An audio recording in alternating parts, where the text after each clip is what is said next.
possible. Now some parks will have water available and possibly a pressure washer, others will not.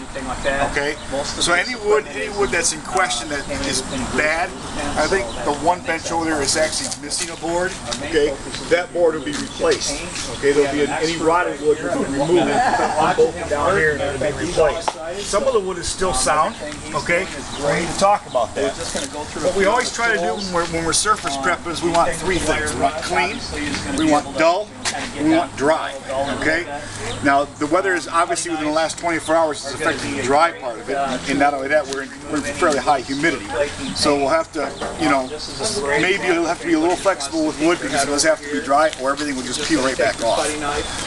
So one of the things that we want to do on a previously painted surface, okay, any loose material, okay, we want to make sure we have to get rid of that, okay. And the way that we can, there's a couple of ways we can do that, okay. If the paint doesn't come off, don't force it to come off. We can use a wire brush, okay, and remove that material. I'm going to emphasize if the paint doesn't come off, don't make it. And if it's rough, that's okay because it'll make the stain, okay, adhere a lot better. It's a self-priming product, so we don't necessarily need to prime the wood, okay. So once we get it down and there's no loose material, okay, then we know that it's clean.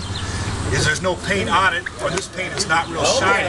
So when you don't, if we had some nice weather, it would be dry. Okay. If it's a bare piece of wood, it's going to look more like this anyway, only not gray. Okay, in which case, there's very little surface prep involved, and we can go ahead and just put the stain over it. Any questions? A little bit too. Yes, staining over existing paint. If you happen to see, that's why we are going to supply some of these. If you see paint that's glossy, so you really don't know what they put on this. Sometimes whatever they can come up with. Okay. Sometimes it may even be used in old oil-based enamel, which are shiny. What we can do is we can take the sponge, okay, and then we can just kind of. All you're going to do is just scuff sand it. Anybody a new color, Fred? Yeah. You just stop at whatever color you like. Okay. But when we do that, okay, what happens is we create a dust. Once again, we've got the paint off. We're just gonna. So what we want to do is, you'll have rags in here. We want to just take a damp rag. We want to wipe that down, okay, and make sure we get any residue off. Because residue will keep our stain from adhering. Okay.